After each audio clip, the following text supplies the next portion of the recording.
Our top saleswoman vanished after finding proof our CFO stole $3 million.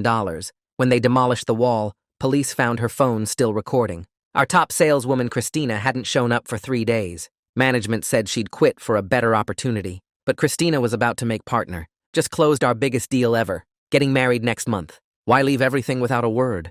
Her fiancé Derek blocked me after saying they'd taken a break. So I started looking, hidden in Christina's desk, folder labeled evidence. 2 years of emails showing CFO Brad embezzled $3 million. Fake vendors, inflated invoices, diverted commissions, last document, email from Brad to Christina, night she disappeared. Got your message. Come to my office. Let's keep this between us. Security logs. Christina badged in at 9:02 p.m. According to system, she never left. Car found at airport, but she never boarded any flight. Parking garage cameras malfunctioned 11 p.m. to 6 a.m. 6 hours blank. Brad acting strange since. Working late, shredding documents. Overheard him. She's handled. Situation contained. No one else knows. But Brad wasn't alone with secrets. Christina was having an affair with CEO Jericho 6 months. His wife had PI photos. Divorce would cost him $30 million plus company control. Without Christina testifying, case collapses. Found Christina's laptop hidden in server room.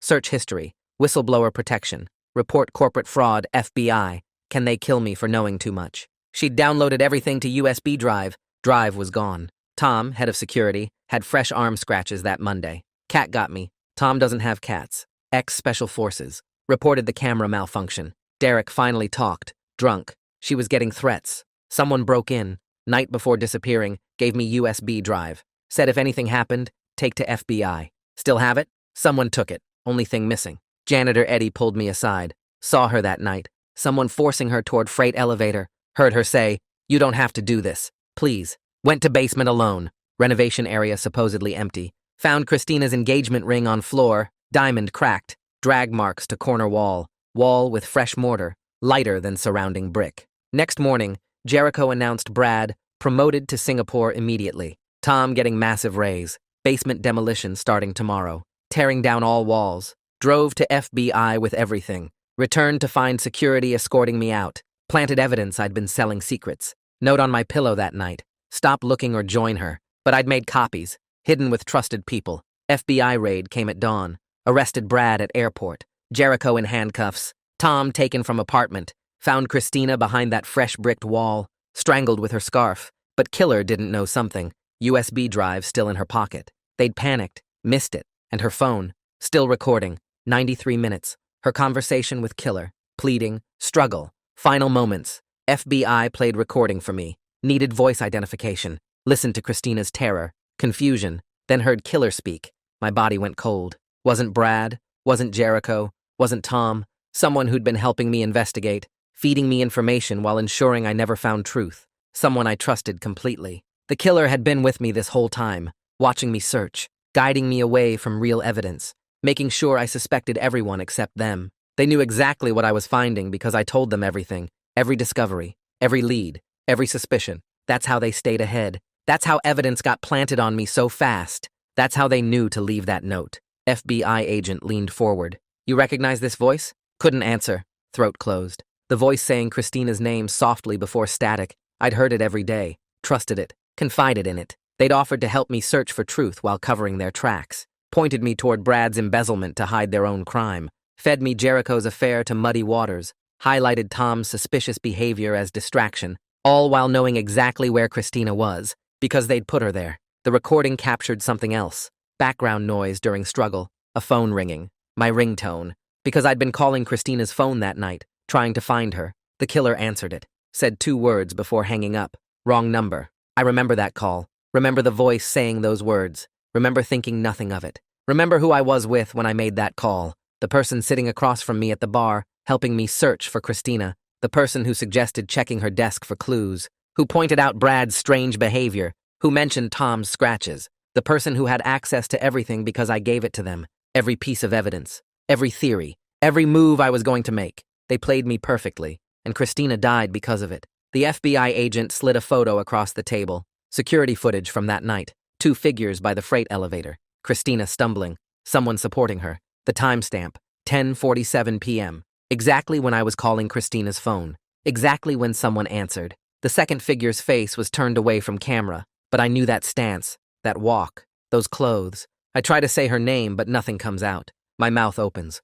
closes. Cartwright's eyes are locked on mine, waiting. The recording keeps playing in the background, Christina's voice begging, pleading, and then that other voice, Imogen's voice. The same voice that sat across from me at Murphy's bar 3 weeks ago, suggesting we start looking into Brad's financial records. The same voice that said we should check Tom's background. The same voice that answered Christina's phone that night and told me, wrong number, while Christina was dying 10 feet away. Cartwright leans back in his chair, and I watch his whole body shift. His shoulders straighten. His jaw tightens. He's not patient anymore, not gentle. He knows I've figured it out. Who is it? His voice cuts through the fog in my head. Imogen. The word scrapes out of my throat like broken glass. Imogen Salter. She works in accounting. She's been helping me investigate. Cartwright's already reaching for his radio before I finish the sentence. He barks orders into it, unit numbers and codes I don't understand. I hear him say her name, her address, her car description. Then he stops, listens. His face goes hard.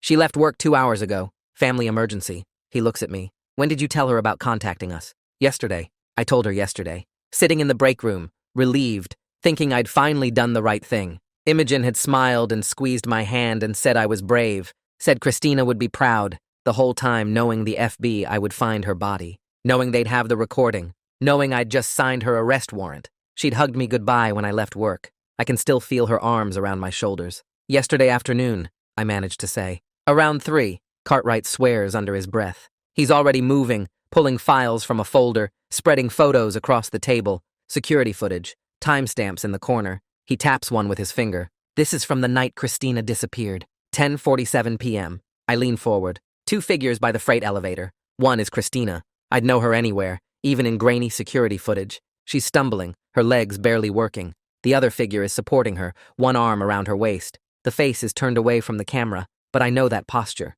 that walk, the way she holds her shoulders back. Imogen. She offered to work late that night, I say. My voice sounds far away. Said she wanted to catch up on paperwork. Her office was right next to Christina's. Cartwright pulls out another photo. This one shows Imogen's face clearly, taken from a different angle. She's looking down at Christina with an expression I can't read. Not angry, not scared, just focused, like she's solving a problem. She drugged her, Cartwright says. Christina's coffee. We found traces of benzodiazepines in her system, enough to make her compliant, but not unconscious. Imogen needed her to walk to the basement. I remember Imogen bringing me coffee during the investigation. Every morning for 3 weeks. I drank every cup. My stomach turns over. Cartwright keeps talking, pulling more documents from the folder. Bank records, financial statements, account numbers in countries I've never heard of. Imogen wasn't covering for Brad or Jericho, he says. She was running her own scheme. Smaller than Brad's, but cleaner. 5 years of fake consulting contracts, inflated expense reports, kickbacks from vendors. She'd stolen almost $2 million. Christina figured it out first, before she found Brad's embezzlement. That's what got her killed. The timeline clicks into place in my head. Christina discovered Imogen's theft, then found Brad's bigger scheme, tried to report both, but Imogen got to her first. Made it look like Brad or Jericho or Tom had something to do with it. Fed me just enough information to keep me looking in the wrong direction while she cleaned up her tracks. She played me, I say. Every single conversation, every lead she gave me. She was using me to build cases against everyone else. Cartwright nods. When you started investigating, she saw an opportunity. Guide you toward Brad's embezzlement. Point out Jericho's affair. Highlight Tom's suspicious behavior. Make sure you suspected everyone except her, and you told her everything you found. I did. Every discovery, every theory, every piece of evidence. I handed it all to her because I trusted her, because she seemed so concerned, so helpful, so determined to find out what happened to Christina. The whole time she knew exactly where Christina was, because she'd put her there. 6 hours. That's how long Cartwright keeps me in that office. We go through every conversation I had with Imogen during the investigation. He records everything, taking notes, asking questions. When did she suggest checking Christina's desk? What exactly did she say about Brad's behavior? How did she react when I found the evidence folder? Every detail matters now. Every word she said was calculated. I tell him about the day I found Christina's engagement ring in the basement. Imogen had been with me that morning, suggesting we check the renovation area. She'd stayed upstairs, said she needed to make some calls. Now I understand why. She'd already been down there, already knew what I'd find. She wanted me to find the ring, to find the fresh mortar, to suspect Tom or Brad or Jericho. She was directing the whole investigation from the start. When Imogen suggested I check Christina's desk, She'd already been through it. Cartwright shows me photos of Christina's real files, recovered from her home computer. Evidence of Imogen's theft going back 5 years. Detailed spreadsheets, copied emails, account numbers, all of it gone from Christina's work desk. Imogen had removed anything pointing to herself before sending me to look. The scratches on Tom's arms. Cartwright explains that Imogen had attacked Tom when he walked in on her sealing the wall. She'd threatened to frame him for Christina's murder if he didn't help with the camera malfunction. Tom had been terrified of her. Still is. My phone buzzes. Cartwright glances at it, then at me. Imogen? I check. It's a text from her, sent 20 minutes ago. Hope you're okay. Let me know if you need anything. She's still pretending, still playing the concerned friend. My hands shake as I show Cartwright the screen. He makes a call. 3 hours later, they find her at the airport. Fake passport, ticket to a country without extradition, 2 bags packed with cash, and a laptop full of encrypted files. She'd been ready to run the moment she heard about the FBI raid. My conversation with her yesterday had just moved up her timeline. Cartwright brings me to a different room. One-way glass looking into an interrogation room. Imogen sits at a metal table, hands folded in front of her. She looks calm, professional, like she's waiting for a meeting to start. The same expression she wore when we'd meet for coffee to discuss the investigation. When she'd comfort me about Christina, when she'd praise my detective work, I watch her through the glass and feel nothing. Not anger, not betrayal, just empty. Cartwright stands beside me, quiet, letting me process. 2 other agents are in the interrogation room with Imogen. They're talking, but I can't hear through the glass. Imogen's face doesn't change. She could be discussing the weather. Then Cartwright plays the recording. I can't hear it, but I watch Imogen's face. For the first time, something cracks. Her jaw tightens. Her eyes shift to the side. When they show her the security footage, she closes her eyes, just for a second. When she opens them again, the calm mask is back. She talks for 40 minutes. Cartwright turns on the speaker so I can hear. Her voice is flat, businesslike. She explains how Christina had discovered the fake consulting contracts, how Christina had confronted her privately, giving her a chance to make it right, how Imogen had realized Christina would never stay quiet. Not really. Too honest. Too principled. So Imogen had made a choice. She describes drugging Christina's coffee, calling her to Brad's office with a fake emergency about the embezzlement Christina had also discovered, walking Christina to the freight elevator, supporting her, talking softly about getting her help, taking her to the basement. Christina had started to understand what was happening, had begged her to stop, had said they were friends. Imogen's response, captured on the recording, was simple. You know too much. I can't let you ruin everything I built. Imogen admits to strangling Christina with her own scarf, to bricking up the wall while Christina's body was still warm, to going home and sleeping fine that night, to coming back the next morning and expressing concern when Christina didn't show up for work, to volunteering to help me investigate when I started asking questions, to using my determination to build cases against Brad and Jericho and Tom while she stayed invisible. She never says she's sorry, never shows remorse, just explains it all like a failed business strategy. Christina was a problem. Imogen solved it. I was useful. She used me. Now she's caught. These things happen. Cartwright turns off the recording. Silence fills the observation room. I watch Imogen through the glass, her hands still folded, her face blank. She looks like she's waiting for a conference call to start, not like someone who just confessed to murder. Cartwright moves closer to the glass and taps it once with his knuckle. The sound makes me jump. He doesn't look at me when he speaks. He tells me Imogen started her scheme 5 years ago. Small amounts at first. Fake consulting contracts with companies that didn't exist. She'd bill the company, approve her own invoices, collect the money. No one noticed because the amounts were small enough to hide in the budget. Over time, she got bolder. Bigger contracts. More fake vendors. By the time she killed Christina, she'd stolen over $2 million.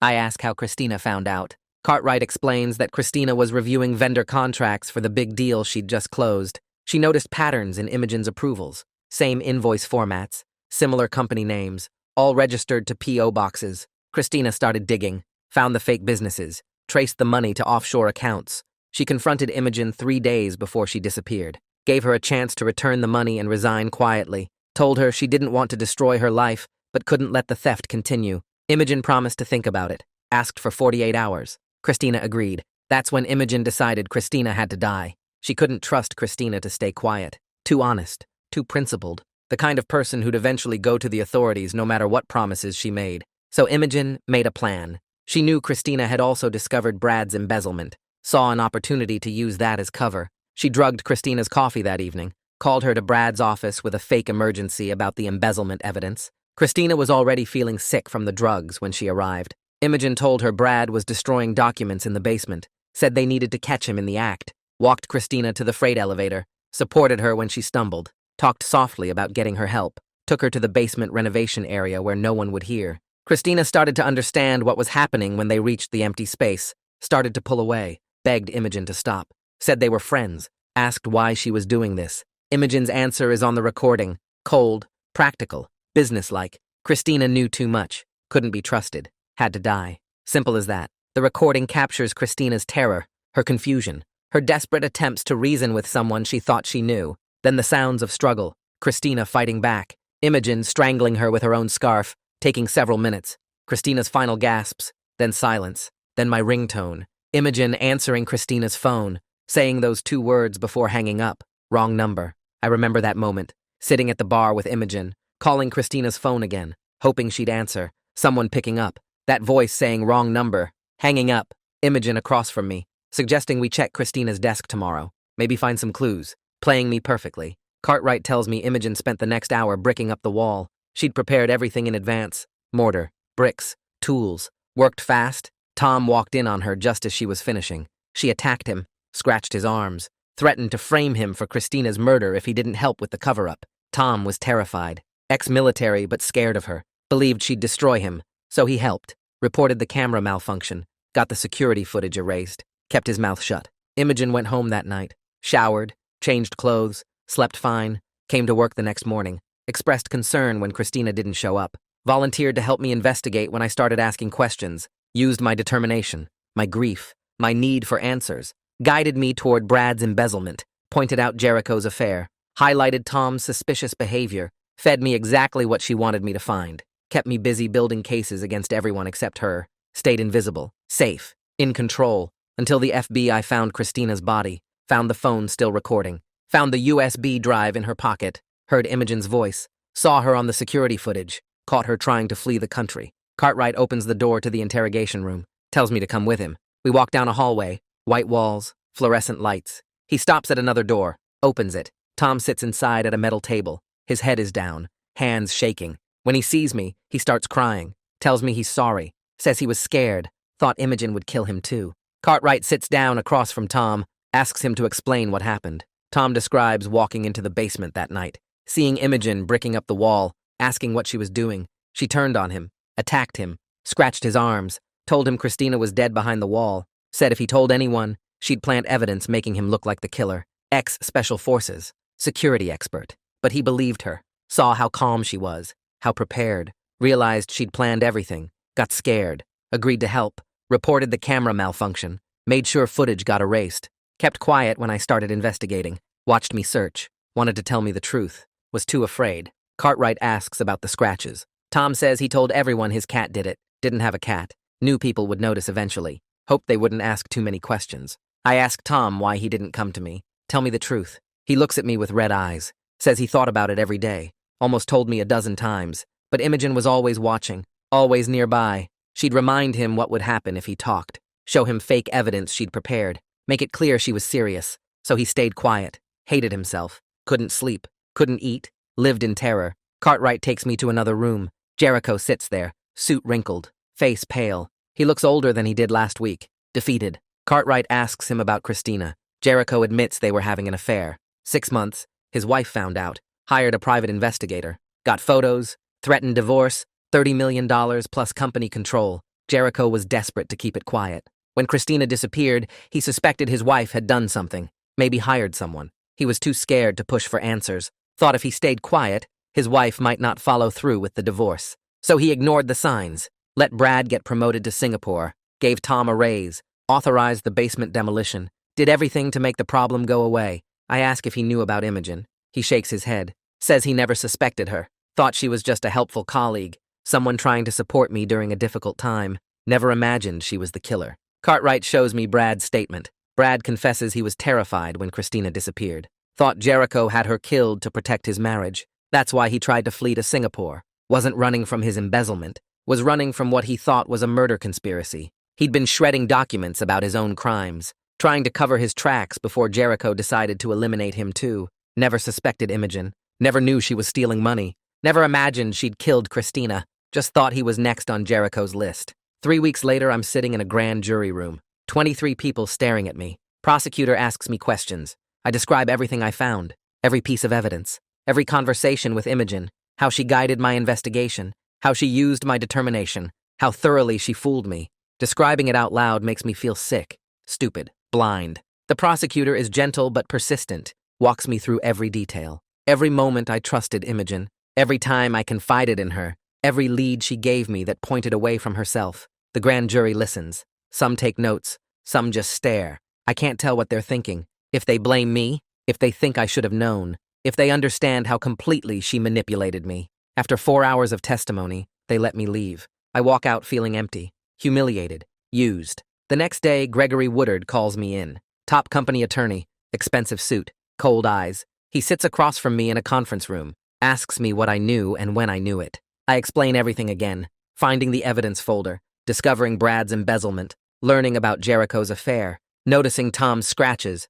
going to the basement, finding Christina's ring, calling the FBI. Woodard takes notes, asks follow-up questions, wants to know why I didn't report through proper channels immediately, why I investigated on my own, why I involved Imogen. I tell him I thought I was doing the right thing, thought I was helping, didn't know who to trust. He nods, writes more notes, tells me the company is conducting an internal investigation, determining liability, figuring out what went wrong, how Imogen operated for 5 years without detection, how Christina's murder happened on company property, how multiple executives committed crimes. He asks if I violated any company policies. I admit I probably did. Accessed files I shouldn't have, investigated without authorization, went to areas that were off limits. He writes it all down, thanks me for my honesty, says they'll be in touch. 2 days later, Isla Robertson from HR calls me, asks me to come to her office. She's sympathetic when I arrive, offers coffee, sits down across from me, tells me I'm being placed on paid administrative leave. The company needs to sort out the situation, determine what policies were violated, figure out their liability, decide how to handle the aftermath. She's clear that I broke multiple rules, investigated on my own instead of going through proper channels, accessed restricted files, entered unauthorized areas, involved colleagues in activities that put them at risk. But she acknowledges I was trying to help, trying to find out what happened to Christina, acting with good intentions even if my methods were wrong. The leave is paid, open-ended. She'll let me know when they've made decisions. I should stay available, not talk to media, let the legal process play out. I leave her office feeling numb, not fired but not cleared either, suspended in uncertainty, waiting for other people to decide my fate. Derek calls me 3 days after Imogen's arrest. His voice sounds hollow over the phone. He asks if I can meet him at a coffee shop near his apartment. I drive over that afternoon and find him sitting at a corner table, looking like he hasn't slept in days. He stands when he sees me, then sits back down heavily. He tells me the FBI came to his house and explained everything, how Imogen was the one who killed Christina, how she'd been manipulating my investigation the whole time, how I'd been feeding her information while she covered her tracks. He thanks me for not giving up on finding out what happened. I tell him I'm sorry. Sorry I trusted Imogen. Sorry I didn't see through her lies sooner. He shakes his head and says I did more than anyone else. Says Christina would be grateful I kept searching even when everyone told me to stop. We sit there for a while, not talking. Finally, he tells me he's moving back to his hometown. Can't stay in this city anymore. Too many memories. Too much pain. We shake hands before he leaves. I watch him walk to his car and wonder if either of us will ever feel normal again. The next morning, I wake up to my phone buzzing constantly. Texts from friends, missed calls from numbers I don't recognize. I check the news and see my face staring back at me. The story broke overnight. Corporate murder, embezzlement schemes, FBI investigation. My name is everywhere. The article calls me both a hero who uncovered the truth and a fool who got manipulated by the killer. I turn off my phone, but the damage is done. By noon, there are reporters camped outside my apartment building, cameras pointed at my front door, vans with satellite dishes parked along the street. I peek through my blinds and see them waiting. One tries to buzz my apartment, then another. I stop answering. The building manager calls and asks me to make them leave. I tell her I can't control what reporters do. She's not happy, but what can I do? I order food delivery and have them leave it in the lobby. Only go out for FBI meetings and legal appointments. Even then, I wear a baseball cap and sunglasses, take the back stairs, try to avoid cameras. It doesn't always work. My photo shows up on evening news. People I haven't talked to in years reach out. Some supportive, others just curious. Want the inside story? I stop responding to most messages. Can't deal with explaining everything over and over. The attention makes me feel exposed, like everyone is judging whether I should have known Imogen was lying, whether I'm smart or stupid. whether I helped or made things worse. Agent Cartwright calls me in 2 weeks later, says he's assigning someone to help me prepare for trial. Detective Dominic Romero arrives at the FBI office the next day. He's maybe 40, calm demeanor, takes notes on everything, sits across from me with a thick folder of documents. He explains that prosecutors need my testimony to be airtight. Defense will try to discredit everything I say. We need to build a complete timeline of every interaction with Imogen, every conversation, every piece of information she gave me, every suggestion she made. We start at the beginning, when Christina first disappeared. When I found the evidence folder in her desk, Romero asks who told me to check there. I have to think back. It was Imogen. She'd mentioned that Christina kept important files in her desk. I hadn't questioned it at the time. Romero writes it down, asks what else she suggested. I tell him about her pointing out Brad's strange behavior, Tom's scratches, Jericho's affair, all the leads that pointed away from her. Romero nods and keeps writing. We spend hours going through everything. He's patient, never rushes me, asks follow-up questions, wants specific details about dates and times, what exactly Imogen said, how she phrased things, what information I gave her in return. During our third meeting, Romero shows me something that makes my stomach drop. Computer forensic reports from the company servers. Files I thought I'd saved as evidence had been deleted. Not just deleted, but professionally wiped.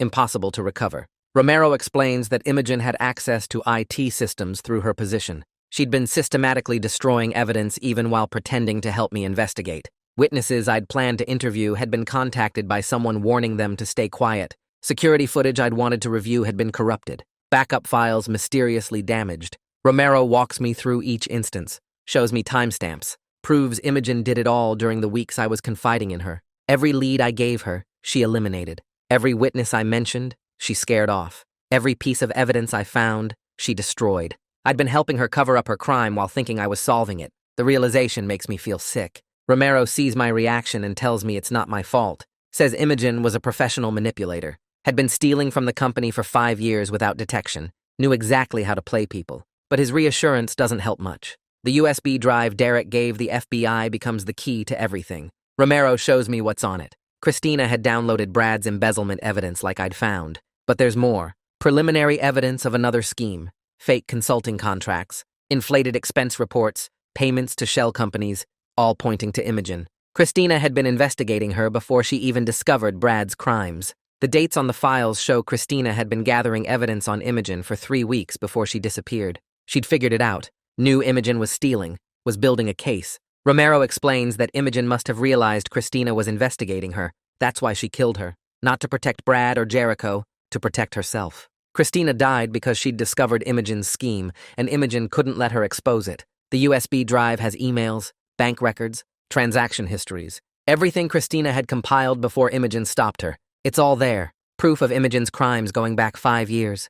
$2 million stolen through careful, systematic fraud. Christina had almost completed her investigation, just needed a few more pieces. But Imogen killed her first. Prosecutor Camelia Lowry takes over the case a month after Imogen's arrest. She's in her 50s, sharp eyes, no-nonsense attitude. Calls me to her office downtown. Her desk is covered with file folders and legal documents. She tells me to sit and starts asking questions immediately. Wants to know about my relationship with Christina, why I started investigating, what made me suspicious. I explain everything again. She listens without interrupting, takes notes. When I finish, she leans back and looks at me hard, tells me the defense is going to tear me apart. They'll say I was obsessed with Christina, that I saw conspiracies everywhere, that I'm an unreliable witness who contaminated evidence and jumped to conclusions. They'll argue I had no training or authority to investigate, that everything I found is questionable because I didn't follow proper procedures.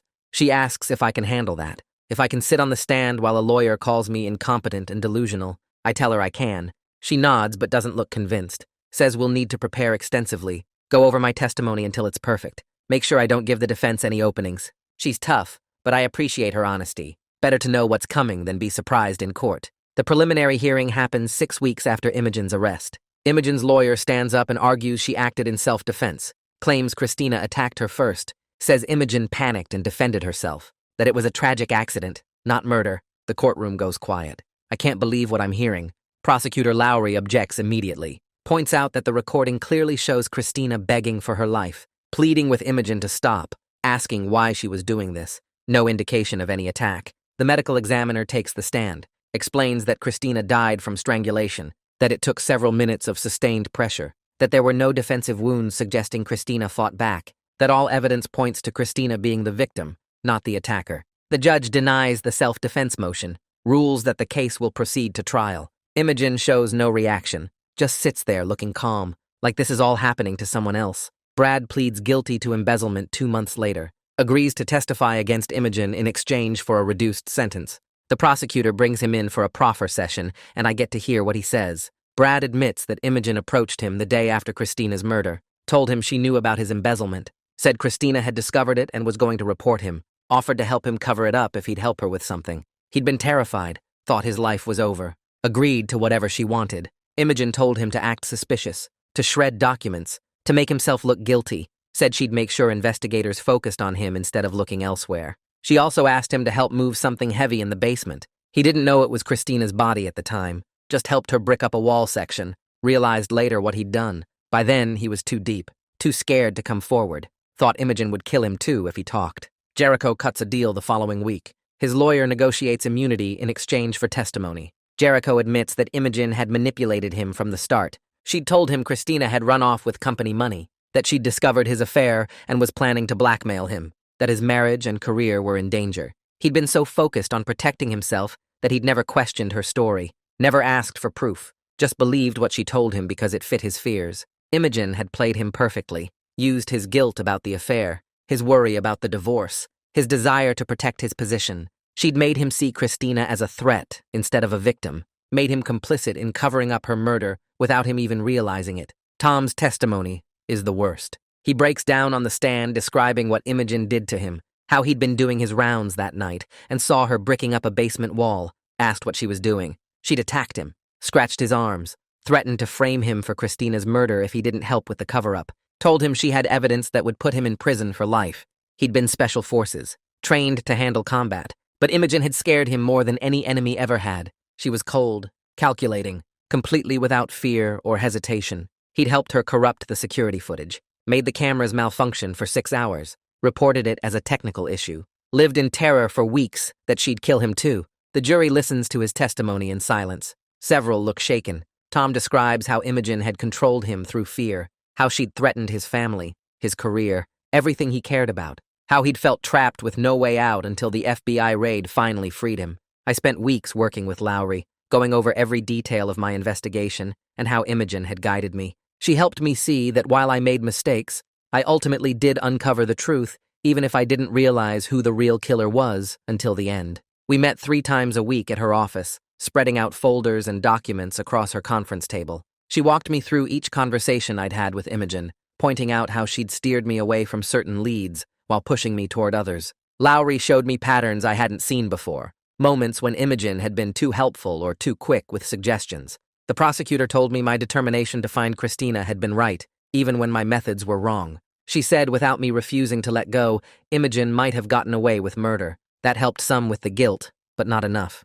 4 months after they found Christina's body, the trial started. Walking into that courtroom and seeing Imogen sitting at the defense table, looking calm and professional, made my stomach turn with a mixture of anger and leftover guilt. She wore a dark blue suit and had her hair pulled back. She looked exactly like the colleague I'd trusted, not like someone who'd killed Christina and manipulated me for weeks. Our eyes met once across the courtroom, and she gave me a small nod, like we were just running into each other at the office. That casual gesture made me feel sick. My testimony took 2 full days. I had to describe finding the evidence folder, every conversation with Imogen, how she'd seemed so helpful and concerned, and the moment I recognized her voice on Christina's recording. The prosecutor asked me to walk through my entire investigation step by step. I explained checking Christina's desk, finding Brad's embezzlement evidence, talking to Derek, meeting with Eddie, going to the basement. For each part, Lowry asked me what Imogen had said or done, how she'd reacted, what suggestions she'd made.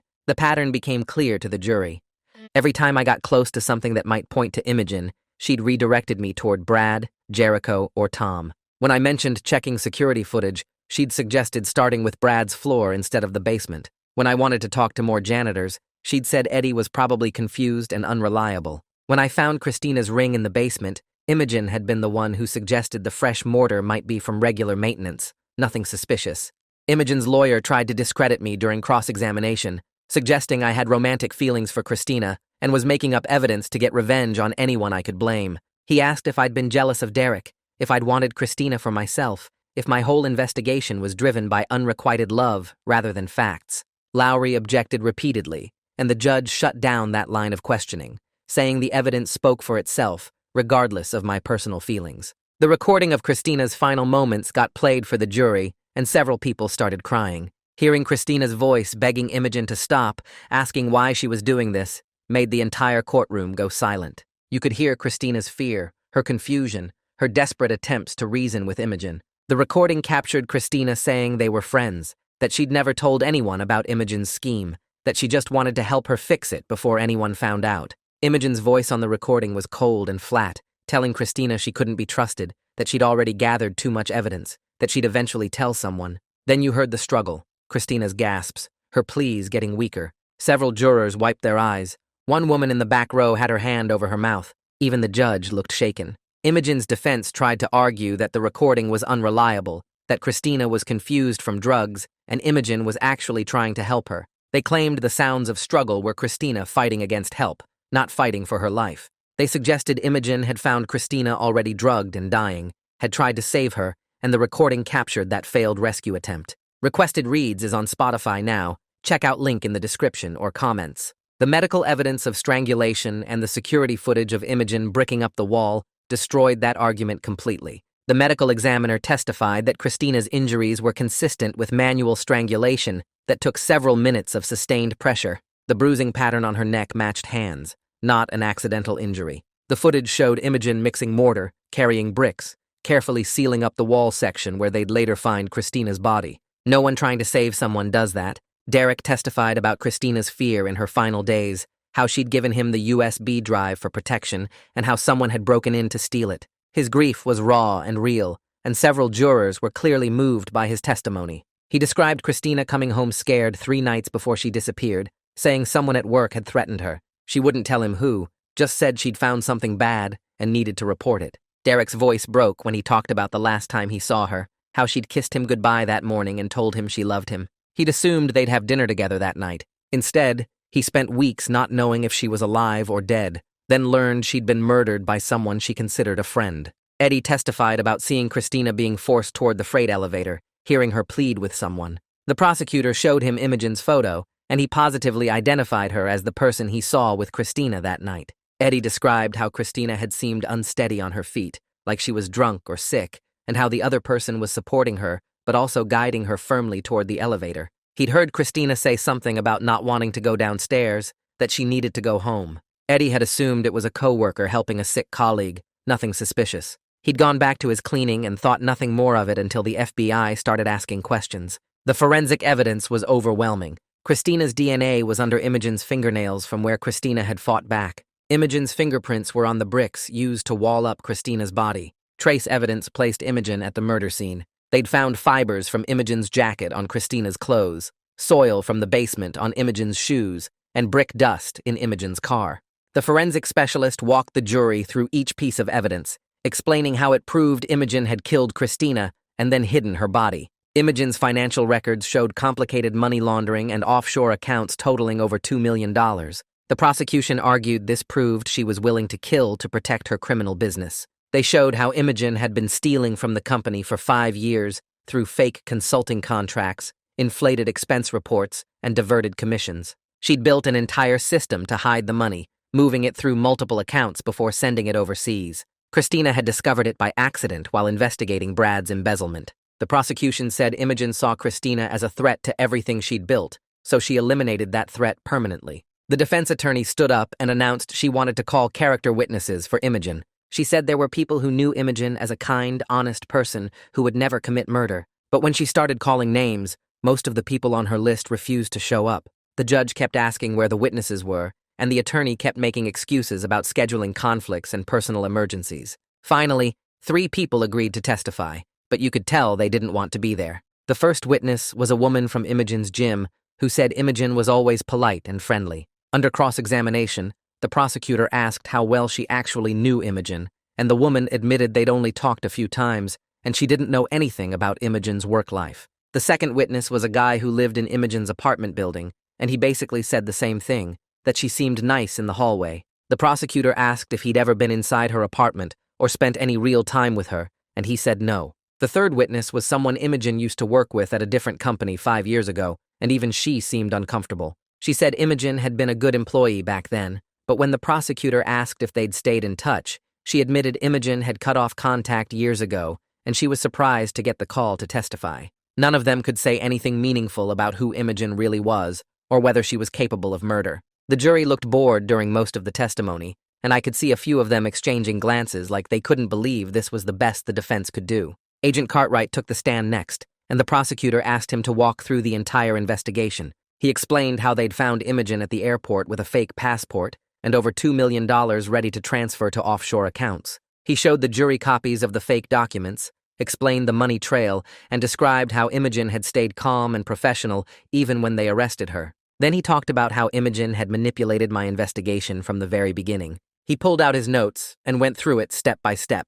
When I'd found evidence of Brad's embezzlement, Imogen had been the one who suggested I focus on that angle. When I'd discovered Jericho's affair, Imogen had pointed out how it gave him motive to want Christina gone. When I'd noticed Tom's scratches, Imogen had been the one who brought up his military background and suggested he could be dangerous.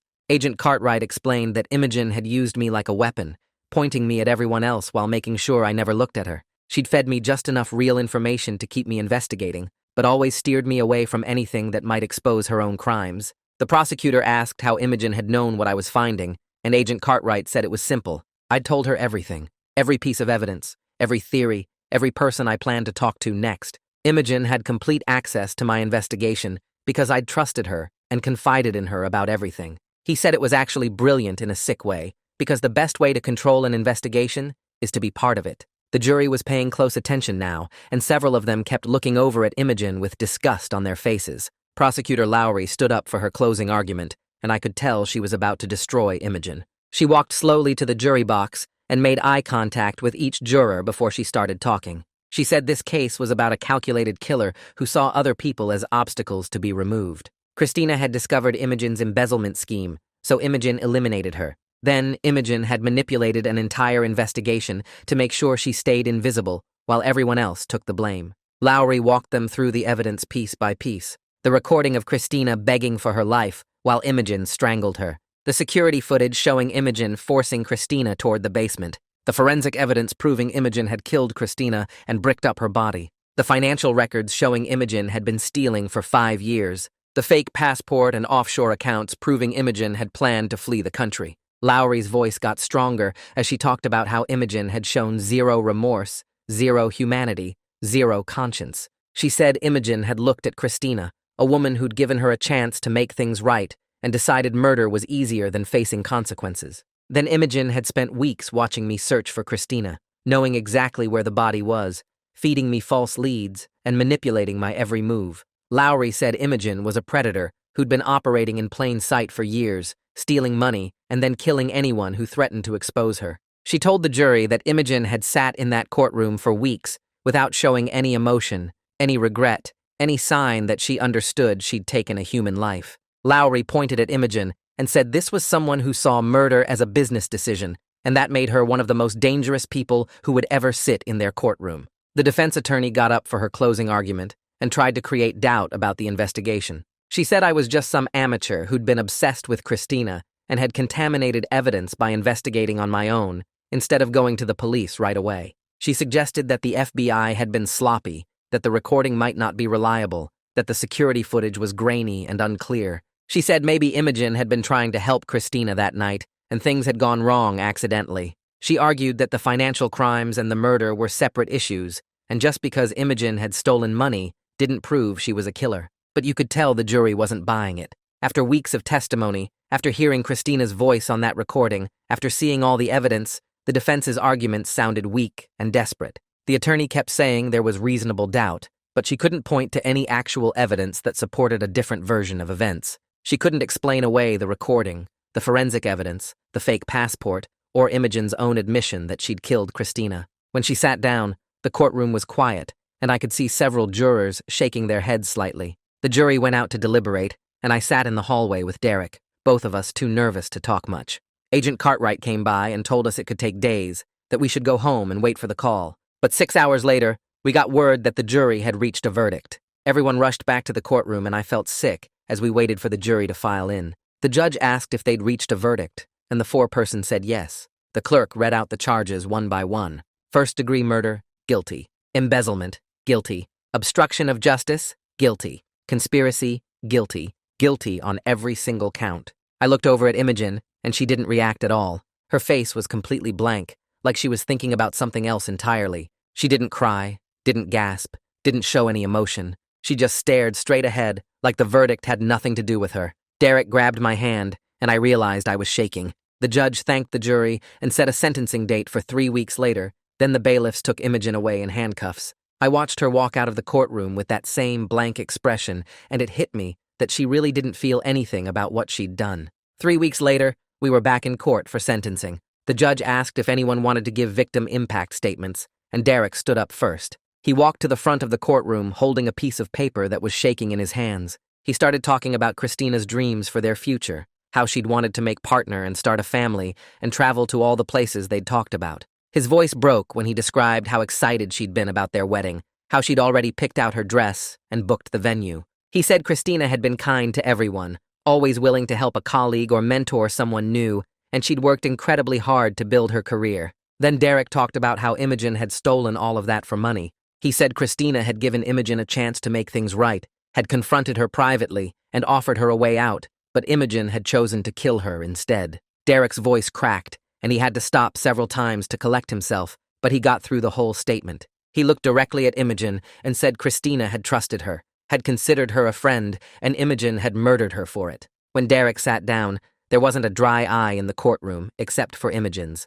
The judge asked if anyone else wanted to speak, and I stood up, my legs feeling weak. I walked to the front and started talking about how Imogen's manipulation had destroyed my ability to trust anyone. I explained that I'd confided in her completely, had told her every fear and every discovery, and she'd used all of it against me. I said I'd been so focused on finding Christina that I'd never stopped to question why Imogen was helping me, why she was always there with suggestions and support. I told the judge that while I was grateful I'd helped uncover the truth eventually, I would always carry guilt for not seeing through Imogen's lies sooner. If I'd been smarter, less trusting, maybe I could have figured it out before the FBI had to spell it out for me. I said Imogen had turned my grief and determination into weapons she could use to protect herself, and that betrayal was something I'd be processing for the rest of my life. I looked at Imogen and said I'd never understand how someone could be so cold, so calculating, so completely empty of normal human feeling. Then I sat back down, feeling drained and hollow.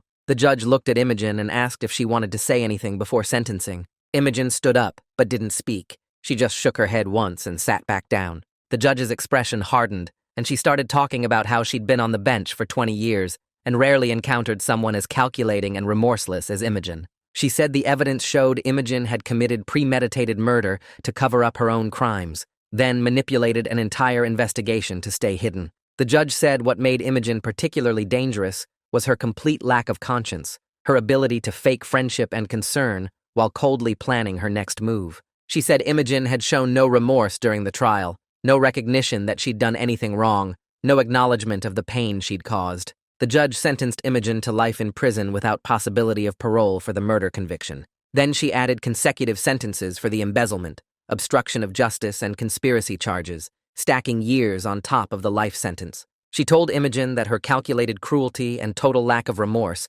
made her a danger to everyone around her, and society needed to be permanently protected from people like her. The bailiffs took Imogen away, and she still showed no emotion, just walked out of the courtroom like she was leaving a boring meeting. Derek and I walked out of the courthouse together into the bright afternoon sun. We were both exhausted in a way that went beyond physical tiredness. Derek said he felt like he could finally start to grieve properly now that justice had been served. I told him I understood, that there had been this horrible limbo period where we couldn't move forward because we were still fighting for the truth. We stood on the courthouse steps, not really knowing what to say to each other. Finally, Derek told me that Christina would be grateful I'd never given up searching for the truth, even when I was manipulated and used. He said she'd always believed in doing the right thing no matter how hard it was, and I'd honored that belief by refusing to let her disappearance be swept under the rug.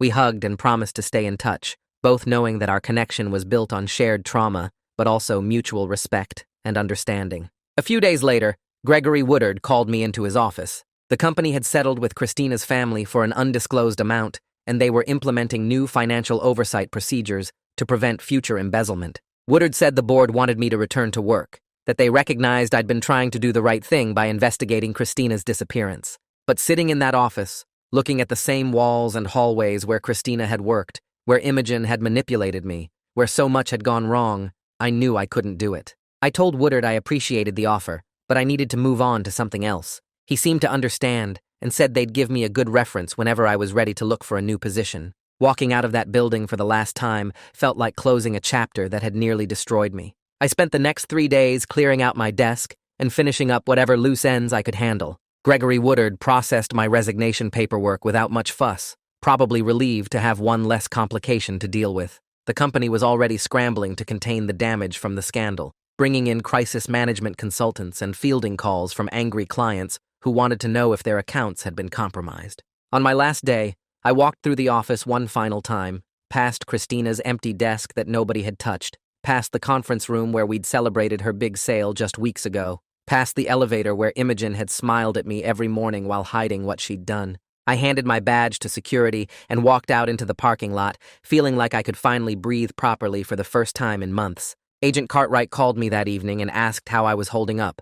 I told him honestly that I felt lost, like I didn't know who to trust anymore or how to move forward. He said he'd seen this kind of trauma before in people who'd been manipulated by someone they trusted completely, and he gave me the name of a therapist who specialized in helping people recover from betrayal. I made an appointment for the following week, figuring I had nothing to lose. The therapist's office was in a quiet building downtown, decorated with plants and soft lighting that was probably supposed to be calming. I sat on her couch and told her everything from the beginning, how I'd started investigating Christina's disappearance, how Imogen had offered to help me, how I'd trusted her with every piece of evidence I found. The therapist listened without interrupting, taking notes occasionally, her expression neutral and professional. When I finished, she asked me what I felt most guilty about. I said I felt responsible for Christina's death because if I'd been smarter, if I'd seen through Imogen's manipulation sooner, maybe I could have saved her. The therapist shook her head and told me that was faulty thinking, that Imogen had killed Christina before I even started investigating, and that my determination to find the truth had ultimately brought her justice. Over the next few months, I saw her twice a week, working through the layers of guilt and self-blame that had built up. She helped me understand that while I'd made mistakes in trusting Imogen, I'd also done something important by refusing to give up when everyone else wanted Christina's disappearance swept under the rug. She pointed out that without my investigation, Imogen would have gotten away with murder and continued stealing from the company, probably hurting more people down the line. That perspective helped, though the nightmares about hearing Christina's voice on that recording still woke me up most nights. The sentencing hearings for Brad, Jericho, and Tom happened over several weeks. Brad got 5 years in federal prison for embezzlement, his lawyer arguing for leniency because he'd cooperated with prosecutors and testified against Imogen. The judge wasn't particularly sympathetic, pointing out that he'd stolen millions and then helped cover up a murder to save himself. Jericho lost his position as CEO, and the board forced him to resign in disgrace. His wife took him for everything in the divorce settlement, walking away with $30 million plus half his stake in the company. Tom got probation for obstruction of justice after his lawyer successfully argued that Imogen had threatened and manipulated him into helping with the cover-up. The judge made it clear that Tom was lucky he'd cooperated fully once the FBI arrested him, or he'd be joining Brad in federal prison. I didn't attend any of the hearings because I couldn't stomach being in the same room as these people who'd all played a part in what happened to Christina, even if some of them were more guilty than others. 6 months after the trial ended, I got a call from a corporate ethics consulting firm that had read about the case in the business press. They were looking for someone with real-world experience investigating fraud and corporate crime, someone who understood how these schemes worked from the inside. The job would involve helping companies improve their internal controls, training employees to recognize warning signs of fraud, and developing better whistleblower protection programs. I met with their managing partner over coffee and found myself actually interested in the work for the first time since everything happened. My experience with Christina's case had taught me exactly what goes wrong when companies don't have proper oversight and when employees are too scared to report crimes they discover. The firm offered me a position as a senior consultant, and I accepted. It felt good to have a purpose again, to turn what happened into something that might prevent other people from going through the same nightmare. Derek and I started meeting for coffee every few months, usually at a place halfway between our apartments. We'd talk about how we were coping, share updates on therapy progress, and sometimes just sit in comfortable silence because we both understood what the other was going through. Derek told me he'd started dating someone new, a woman he'd met through friends who knew nothing about what happened with Christina and Imogen. He said it was hard learning to trust again, always wondering if people were being honest with him or if they had hidden motives. I understood completely because I felt the same way about every new person I met through work or social situations. Our friendship was strange, built entirely on shared trauma and the bond of having both been fooled by Imogen's manipulation, but it was also genuine in a way that felt rare and valuable. We'd both loved Christina in different ways, and we'd both been used as pawns in Imogen's game, and that created a connection that didn't need much explanation or justification. 8 months after Imogen's conviction, I got a call from a congressional aide asking if I'd be willing to testify before a committee investigating corporate fraud and whistleblower protections. They were looking at recent cases where employees had discovered crimes and either been silenced or faced retaliation, and Christina's story fit exactly what they were studying. I flew to Washington and spent a full day in a hearing room, answering questions from senators and representatives about what Christina had found, how the company had failed to protect her, and what changes might have saved her life. I talked about how she'd been gathering evidence for months, clearly terrified but determined to do the right thing, and how the lack of strong whistleblower protections had left her vulnerable to someone like Imogen, who saw her as a threat to eliminate rather than a colleague to support. Several committee members seemed genuinely moved by the testimony, and one senator said she'd be introducing legislation to strengthen federal whistleblower protections and require companies to have better internal reporting mechanisms. I left Washington feeling like maybe Christina's death could lead to changes that would protect other people in similar situations, which was the only comfort I'd found in the whole terrible experience. The company where Christina and I had worked announced it was shutting down about a year after the scandal broke. Too many clients had pulled their business, too many talented employees had left for competitors, and the reputation damage was just too severe to recover from. I read the announcement online and felt conflicted about it. Part of me was glad that the place where so much had gone wrong was finally closing, that the culture that had enabled people like Imogen and Brad to operate for years was dismantled. But I also felt bad for the innocent employees who'd lost their jobs through no fault of their own, people who'd just been trying to do their work and support their families while criminals operated around them. The whole situation was messy and complicated, with no clean villains and heroes, just a lot of people who'd made different choices that led to one woman being murdered and dozens of others having their lives disrupted. Agent Cartwright called me one afternoon to tell me that Imogen had tried to appeal her conviction. She'd argued that the recording from Christina's phone should have been inadmissible, that her rights had been violated during the investigation, and that she deserved a new trial. The appeals court had denied everything and upheld her conviction, meaning she'd spend the rest of her life in prison, exactly as the judge had sentenced. Cartwright said Imogen still showed no remorse according to the prison reports, still acted like she'd done nothing wrong except get caught. She apparently spent her time in prison reading business books and writing letters to former colleagues trying to maintain connections, as if she might somehow return to corporate life someday. The complete lack of guilt or recognition of what she'd done was almost harder to process than the murder itself. This idea that Imogen genuinely believed she'd been justified in killing Christina to protect her embezzlement scheme. I wrote an article for a major business journal about recognizing manipulation in the workplace, focusing on the warning signs I'd missed with Imogen. I described how she'd seemed so helpful and supportive, how she'd guided my investigation while actually covering her own tracks, and how her manipulation had been so subtle that I'd never suspected her until I heard her voice on that recording. The article got a lot of attention, with several companies reaching out afterward to ask if I'd come speak to their employees about ethics and internal fraud. I started doing speaking engagements in addition to my consulting work, standing in front of rooms full of corporate employees and telling them Christina's story, explaining how fraud happens not because of obvious criminals, but because of people who seem normal and trustworthy, right up until they're exposed. The work felt meaningful in a way my old sales job never had, like I was actually making a difference instead of just chasing commission checks. My new career helping companies prevent fraud and protect whistleblowers became the center of my life over the following months. I worked with firms to develop better internal controls, trained managers to recognize warning signs of embezzlement, and helped create reporting systems that would protect employees who discovered crimes from facing retaliation. Every time I helped a company implement stronger protections, I thought about Christina and how these changes might have saved her life if they'd been in place at our old firm. The work was challenging and sometimes frustrating because many executives resisted changes that might expose problems in their organizations. but it was also deeply satisfying because I could see the direct impact of what I was doing. Christina's death wasn't meaningless if it led to changes that protected other potential whistleblowers from meeting the same fate, if it made even a few companies take ethics and oversight more seriously than they had before. I'd been working in fraud prevention for about 18 months when Derek called to tell me he was getting married. He'd met someone at a grief support group, another person who understood loss and trauma, and they'd connected over shared experiences of healing. The wedding invitation arrived 2 weeks later, cream-colored paper with simple black text and holding. It made me realize how much time had passed since the trial ended. Derek asked me to be a groomsman, said I'd been there for him during the darkest period of his life, and he wanted me standing beside him during this happy moment. The ceremony was small, just close friends and family at a garden venue outside the city. Watching Derek smile as his bride walked down the aisle, seeing genuine joy on his face instead of the haunted look he'd carried for so long, gave me this strange feeling of hope. If he could move forward after losing Christina so brutally, after being manipulated and threatened and having his whole world destroyed,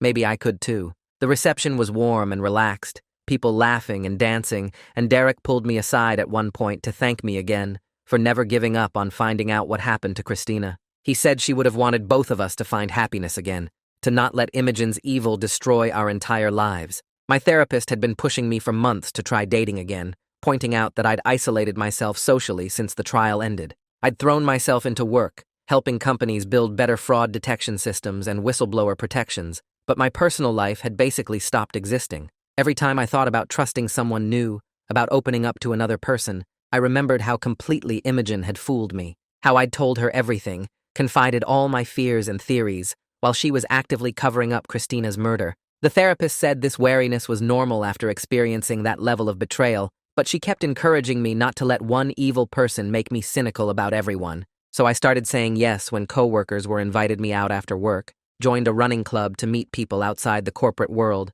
downloaded one of those dating apps everyone used. The first few dates were awkward and uncomfortable, me second-guessing everything the other person said, looking for signs of manipulation or deception, but gradually it got easier. I learned to recognize the difference between normal human flaws and actual red flags, between someone having a bad day and someone trying to control me. 2 years after Christina died, her parents established a scholarship fund in her name for women pursuing business careers. They wanted to honor her ambition and determination, her refusal to stay quiet about corruption, even when it put her in danger. The announcement ceremony was held at a hotel conference room downtown, about 50 people attending, including former colleagues, Derek and his wife, and several reporters covering the story. Christina's mother gave a speech about her daughter's courage and integrity, how she'd always stood up for what was right, even when it cost her personally. Then she called me up to the front and thanked me publicly for refusing to accept the lie that Christina had just quit and disappeared, for investigating until I found the truth, even though it nearly got me killed too. She said the scholarship would help other young women follow Christina's example of speaking up against wrongdoing, and that my determination to find justice had inspired the family to create something positive from their tragedy. Standing there accepting their gratitude while fighting back tears, I felt this weight lift that I hadn't even realized I'd been carrying. Christina's death had meaning now, her sacrifice leading to real change that would protect others. I met Rachel at a corporate ethics conference 6 months after the scholarship announcement. She was another consultant, worked for a firm that specialized in internal investigations and compliance programs, and we ended up sitting next to each other during a panel discussion about whistleblower retaliation. We started talking during the break, discovered we had similar philosophies about corporate accountability and protecting employees who reported crimes. She asked me to coffee after the conference ended, and we spent 3 hours discussing cases we'd worked on, the challenges of changing corporate culture, the satisfaction of actually making a difference. I was careful at first, watching for any signs that she wasn't genuine, that she might be manipulating me somehow. But Rachel was direct and honest, called me out when I got too guarded or suspicious, understood why I struggled with trust after what happened with Imogen. We started dating slowly, coffee meetings turning into dinners, weekend hikes, eventually trips together to visit clients in different cities. Being able to trust someone again, to open up about my fears and vulnerabilities without constantly watching for betrayal, felt like winning back a piece of myself that Imogen had stolen. 3 years after Imogen's trial, I woke up one morning in my apartment and realized I'd slept through the entire night without nightmares for the first time in months. Rachel was beside me, still asleep, and sunlight was coming through the windows, and I just felt peaceful. My consulting work was going well, helping companies implement stronger fraud controls and whistleblower protections, traveling to speak at conferences about recognizing manipulation and corporate crime. Rachel and I had moved in together 6 months earlier, her stuff mixed with mine in the closet, her coffee mug sitting next to mine in the kitchen. I still thought about Christina sometimes, remembered her laugh and her determination and the way she'd refused to back down when she discovered Brad's embezzlement. But those thoughts didn't consume me anymore, didn't wake me up at 3 in the morning with panic attacks and guilt. Christina's death had changed the direction of my life completely, led me to work that actually mattered instead of just chasing sales commissions. But I'd finally reached a point where I could remember her without being destroyed by the memory. Agent Cartwright called me out of the blue on a Tuesday afternoon, said he was retiring from the FBI after 30 years and wanted to talk before he left. We met at the same coffee shop where I'd first told him about finding Christina's evidence folder, back when I'd been terrified and desperate and had no idea who to trust. Cartwright looked older now, more gray in his hair, tired lines around his eyes from decades of investigating terrible crimes. He told me the Christina case had been one of the most complex and satisfying investigations of his career, not because of the violence or drama, but because of how it demonstrated that determination and integrity could overcome even sophisticated manipulation. He said my refusal to give up, even when Imogen was actively guiding me away from the truth, had ultimately made all the difference in solving the case. If I'd accepted the easy answers, believed Christina had just run off or been killed by Brad or Jericho, Imogen would have gotten away with murder. Cartwright shook my hand as we left, said he was proud of the work I was doing now, helping companies prevent the kind of fraud and retaliation that had led to Christina's death. Derek called me again a year later, his voice excited and nervous, asking if Rachel and I could come over for dinner because he had big news to share. His wife was pregnant. They'd just found out they were having a girl, and Derek wanted to tell me in person that they'd decided to give her Christina as a middle name. He said Christina would have been an amazing aunt, would have spoiled the baby and taught her to be strong and brave and never accept injustice. They wanted to make sure their daughter grew up knowing the story of the woman she was named after, understanding that Christina had died trying to do the right thing and that her courage had inspired real change. Sitting in Derek's living room, looking at ultrasound photos and talking about the future instead of the past, I felt grateful that something good had come from all the darkness and pain. Christina's legacy would live on not just in scholarship funds and corporate policies, but in this child who would carry her name and learn about her bravery. I'd been planning the proposal for weeks, trying to find the perfect moment and place, but in the end, I just asked Rachel one Saturday morning while we were making breakfast in our apartment. We'd been together almost 2 years, living together for over a year, and I couldn't imagine my life without her anymore. She'd helped me learn to trust again, to open up about my fears and trauma without feeling weak or broken, to believe that not everyone was secretly manipulating me. I got down on one knee right there in the kitchen, pancakes burning on the stove, and asked if she'd marry me. Rachel said yes immediately, laughing and crying at the same time, and planning our future together felt like the final step in reclaiming my life from everything Imogen had stolen. We spent the rest of that day calling family and friends, telling everyone our news, and I realized I was genuinely happy in a way I hadn't been since before Christina disappeared. The wedding was 6 months later, small ceremony at a vineyard with about 60 guests, including Derek and his family. Rachel's parents flew in from across the country. My brother came with his kids. Agent Cartwright even showed up with his wife to congratulate us. Derek gave a toast during the reception about how tragedy can lead to unexpected connections and growth, how the worst experiences of our lives sometimes open doors to relationships and opportunities we never would have found otherwise. He said that while we both wished Christina could be there celebrating with us, we were grateful for the friendship that came from supporting each other through the darkest time of our lives. His words made half the room cry, including Rachel, but they also felt true and important. Christina's death had been terrible and wrong and should never have happened, but the connections formed in the aftermath, the changes we'd all made to honor her memory, those things mattered too. My consulting firm landed a major contract with a Fortune 500 company 2 months after the wedding, hired to completely overhaul their ethics and whistleblower protection programs after a series of fraud scandals. The project would take over a year, involve training hundreds of employees and managers, redesigning reporting systems and investigation procedures. Standing in the boardroom giving my first presentation to their executive team, explaining how to create a culture where employees felt safe reporting crimes instead of being punished for it, I thought about Christina and her courage in gathering evidence against Brad, even though she knew the risk.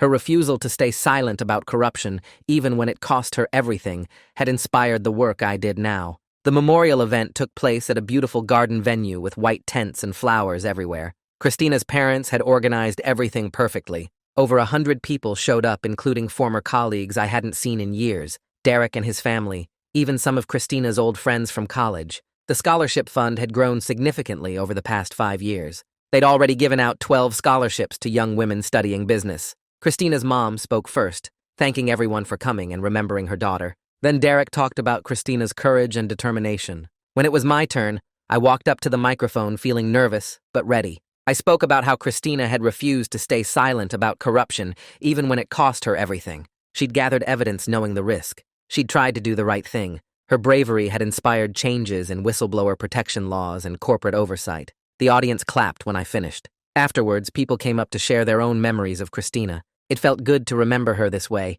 not just as a victim, but as someone who'd made a real difference. 3 weeks later, I got a call from the prison system. Imogen had been denied parole again. She would spend the rest of her life behind bars. I felt some satisfaction hearing that news, but I'd learned over the years that real closure didn't come from her punishment. It came from building a meaningful life and career from the tragedy. My consulting work helping companies protect whistleblowers felt important. Rachel and I had a good marriage. Derek had his family. We'd all moved forward despite the pain Imogen had caused. Looking back on everything that happened, I could see the positive changes that came from it all. Christina's determination to expose corruption had led to stronger whistleblower protections across multiple industries. My refusal to give up investigating had brought justice for her family. Corporate oversight had improved because of the scandal. We'd both paid heavy prices. Christina paid with her life. I paid with trauma and broken trust that took years to heal. But the fight had been worth it. Christina's legacy lived on through the scholarship fund and the laws that now protected other whistleblowers. Sometimes doing the right thing costs everything, but it still matters. That's it for today's story. Thanks for sharing a few minutes of your day with me. I hope this one reminded you that there's still good out there.